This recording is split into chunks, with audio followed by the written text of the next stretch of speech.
došla sam gore i samo sam sebi rekla daj se skuliraj. Dakle, evo, došla si na to brdo gore, sad moli Gospu za ono što hoćeš.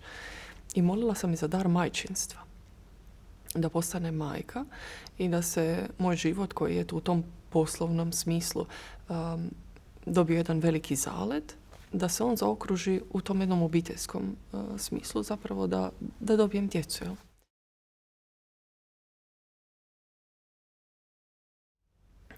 Nakon mog obraćanja, zapravo početka procesa mog obraćanja koji je trajao zapravo čitav niz godina i koji još uvijek traje, ali ono upoznavanje s vjerom je trajalo par godina dok sam ja radila na jednoj radio postaji. I tu sam radila sa ljudima koji su bili vjernici, gdje sam ja prvi put zapravo susrela katolike. Što to znači biti kršćanin? Dakle, ti ljudi su doista živjeli Gospodina. Oni su voljeli na drugčiji način, opraštali na drugčiji način, razgovarali na drugčiji način. I tu sam ja polako s njima počela sakramentalno živjeti, zapravo vraćati se sakramentalnom životu, odlaziti na svetu ispovjed, na duhovne obnove s njima, ali sve to bilo još tako polovično. Ja sam zapravo se držala jednom rukom čvrsto grijeha, a drugom rukom sam posezala prema Gospodinu i tu sam negdje bila između. I otišla sam na jednu zabavu, našu nekakav roštilj, i tu mi je pristupila jedna naša kolegica i rekla, čuj, mi ti idemo u 5. mjesecu u Međugorje, ćeš ići s nama. Ja sam bila u nekom razgovoru i rekla sam, može, zapiši me. Ko zna, ne znam koliko je to bilo, možda ne znam, par mjeseci prije toga. Ja sam na to potpuno zaboravila. I došao je taj 5. mjesec i ona je mene nazvala, čuj, čisto da te podsjetim, znaš da mi krećemo za vikend u Međugorje. Ja kažem, koje Međugorje? Ja zaboravila potpuno si da je ona mene upisala u to. Ja razmišljam, kako ću se sad izvući iz ovoga? Radila sam tada kao urednica, uređivala sam informativu i kaže meni moj kolega, ajde daj više izađi iz tog radija, odi, evo ja ću te pokrit, idi u Međugorje. Ja si mislim, a di si to rekao, ne da mi se ići. Oni su sad vjerojatno to čuli kad mi je on govorio i sad se više ne mogu izvući iz toga. I kažem, ništa, ajde, otići ću. Ja sam zapravo do zadnjeg trenutka vagala hoću li se ukrcati na taj autobus ili ne. Meni je to bilo potpuno nepoznato. Tko ide na hodočašća, šta se tamo radi, kako to izgleda.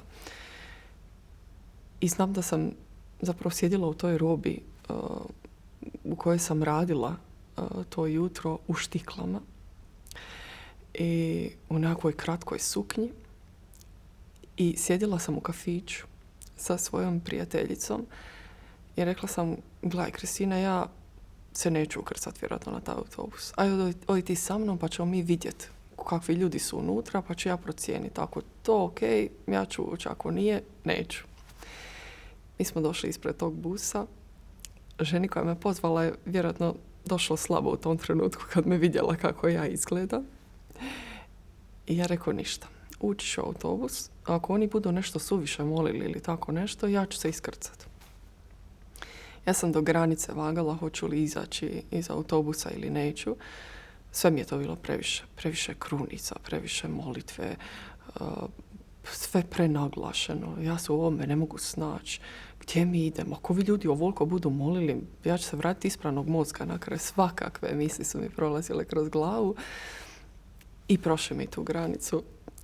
I ode moja prilika da se vrati u Hrvatsku. Nešto me je vuklo da ipak ostanem u autobusu. Mi smo došli u Međugorje. Mene tu ništa nije posebno fasciniralo. Prolazila sam pored onog prostora gdje su ispovjedaonice. Vjerojatno sam išla s ispovjedi. Jer tu sam ispovjedila mnoge stvari za koje nisam ni znala da su bile grijeh i da sam bila u grijehu. I na desno, pored tih ispovjedonica, je stajala jedna časna sestra. I ja sam nju pogledala i ona mene. I gledala me jednim pogledom kakav ja ni prije ni poslije više nisam vidjela. Zagledale smo se jedna u drugu, te su oči bile fiksirane u moju dubinu. I tu sam shvatila da to nije čast. Da je to pogled našega Gospodina koji se poslužio tom sestrom u tom trenutku. Ja sam shvatila da se meni nešto dogodilo u tom pogledu. Ali kako ja nisam bila poučena dovoljno u vjeri, ne bi ni pretpostavila da je Gospodin učinio nekakav zahvat u mom srcu. Vraćala sam se dolje da poslušam kateheze. Ali kako sam sjela na to svoje mjesto, u meni je nastao jedan nemir. Idući dan smo se penjali na Podbrdo. Ispred mene su hodale časne. Ja sam izgubila svoju grupu na neki način. Isto ne razumijem ni danas kako. I priključila sam se grupici časnih sestara i hodala sam za njima na Podbrdo. I ja sam zapravo gledajući njih, gledajući njihove sandale, dušu isplakala do Podbrda. Došla sam gore i samo sam sebi rekla, daj se skuliraj. Dakle, evo, došla si na to brdo gore, sad moli Gospu za ono što hoćeš. I molila sam i za dar majčinstva. Da postane majka i da se moj život koji je u tom poslovnom smislu dobio jedan veliki zalet, da se on zaokruži u tom jednom obiteljskom smislu, zapravo da dobijem djecu. Jel? Po povratku iz Međugorja ostao je u meni taj jedan nemir, to nešto drugčije u meni. Ja sam se vratila na svoje radno mjesto.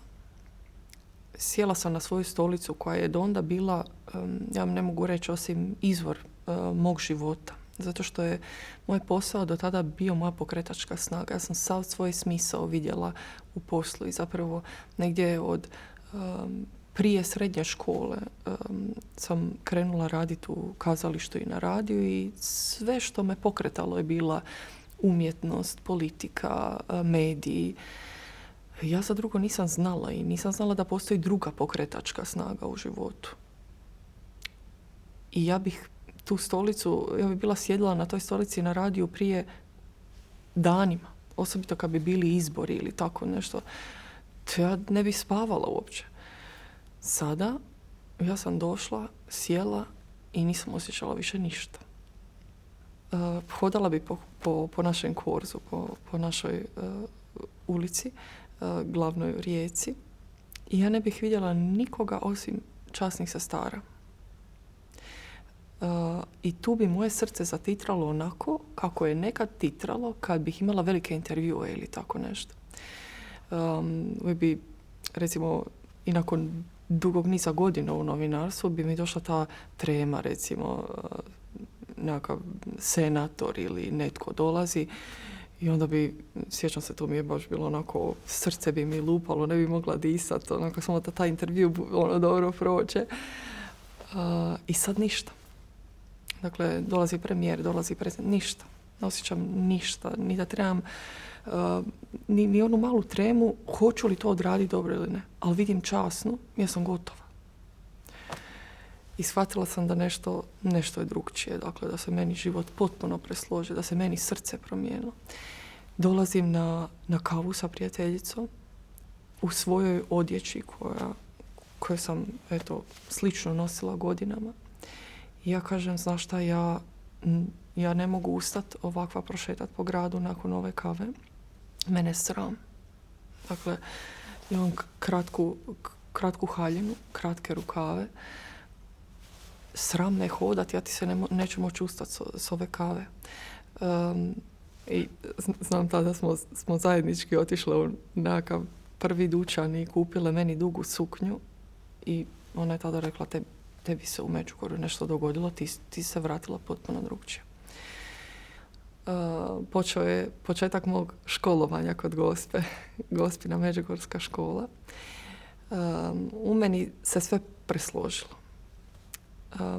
Vrlo brzo je Gospodin činio i ja sam upoznala jednu sestru, pa drugu, pa treću i tako. Došla sam u kapelu Sestara milosrdnica, u tom jednom nemiru koji me držao od Međugorja. I ušla sam u kapelu i kako sam ušla u našu kapelu, tako je to samo gotovo. To je tvoje mjesto i to je tvoja kuća. I znala sam da ja više nemam ni o čemu razmišljati. Iako sam čitavo vrijeme zapravo sebi govorila da neko kao ja ne može uopće ući u samostalno neku duhovnu obnovu, a kamoli postati sestra. Polako sam u razgovoru sa sestrama to nekako pomirila u sebi, dala sam otkaz i godinu dana sam dolazila da razlučim je li to to. No od onog ulaska u kapelu ja nisam imala više nikakvih dvojbi na što me Gospodin zove i što je Gospa u Međugorju učinila. Gospa je apsolutno odgovorila na moju molbu da postane majka. Ne da je odgovorila na način na koji sam ja tražila. Ja sam tada sebe zamišljala kao majku jednog ili dvoje djece. Ona je meni dala mi je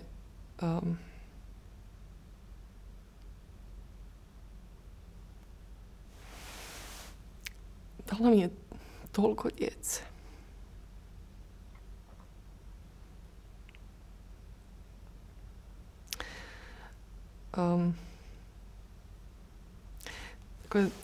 Sad su mi u srcu kad govorim o njima. Jer ih ljubim ljubavlju koja nije moja. I za koju sam sigurna da je Gospa posredovala. Radim sa ženama i djecom koje su žrtve obiteljskog nasilja. I koliko da to možda sad izgledalo u našoj kući uvijek veselje. Ja se nikada u tome nisam zamišljala. Ali na kraju je Gospodin to posložio da i taj moj fakultet koji sam prije završila, pravni, bude doista od koristi onima kojima je najpotrebniji. I dobila sam poslanje u Caritasovom domu za žene i djecu žrtve obiteljskog nasilja. Međugorje je mjesto mog izvorišta. I kad se vraćam ovdje, ja se vraćam svojoj majci. Ja svaki put dolazim drugčija, zato što Gospodin mene mijenja, čisti moje srce, jača naš odnos. Sad recimo prvi put vidim sebe ovdje kao sestru nakon 3 godine zavjeta.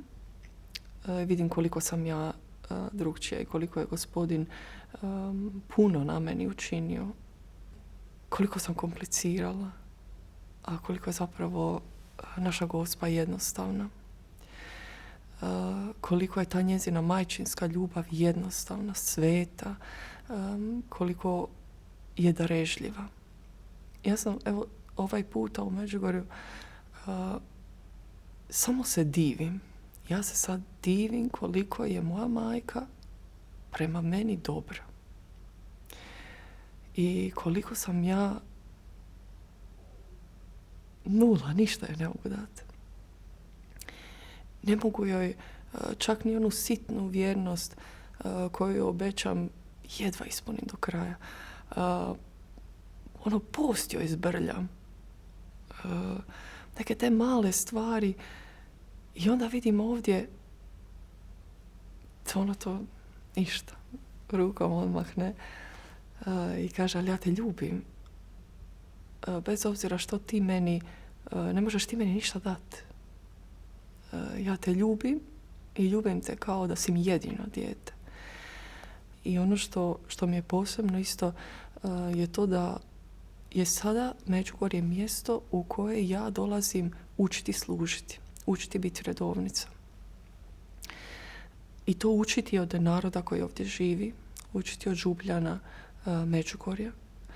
Ono što vidioci često kažu, osobito Mirjana zna govoriti da joj je najdraže kad hodočasnici dođu i kažu kako su lijepo ukošteni u Međugorju. Jer to je plod Gospine škole. I ovo što se doživi u Međugorju od ljudi u čija je srca izravno intervenirala Gospa, se ne može vidjeti, ja sam sigurna, nigdje na svijetu. Ovakvo gostoljublje, ovakva ljubav, ovakvo prihvaćanje, ovo može biti samo Gospina škola. Ovo te niko ne može naučiti. I ja ovdje učim kako biti redovnica. To može naučiti jedna od Marije koja se u potpunosti predala našem Gospodinu i koja je onako kako sam uzela svoje geslo, ljubavlju služite jedni drugima. I koja je to doista učinila i koja to čini i danas. Na jedan poseban način čini to u Međugorju. I koja je to naučila svoje župljane, osobito evo ljude koji ovdje žive. I tu se divim. Evo ja se divim i učim i upijam i želim biti redovnica ovakva kakvi su ovi ljudi u Međugorju. Da se onaj koji meni dolazi u susret osjeća ovako kako se ja osjećam u Međugorju. A to je tako da vidim majku svoju u tim ljudima. I da znam da ih je moja mama ovo naučila. Da to ne može biti nikakvo ljudsko nastojanje, nikakva trapljenja, ništa tu ne može. To srce ovako može oblikovati jedino blažena djevica Marija. I evo ja to ovdje učim i svim srcem želim i molim da se moje srce, da ga Gospodin otvori po Gospinom zagovoru, da se proširi, da u njega mogu još mnogi stati po Marijinom zagovoru i da naučim tako ljubiti. I to mi je doista jedina želja, da ljubim više.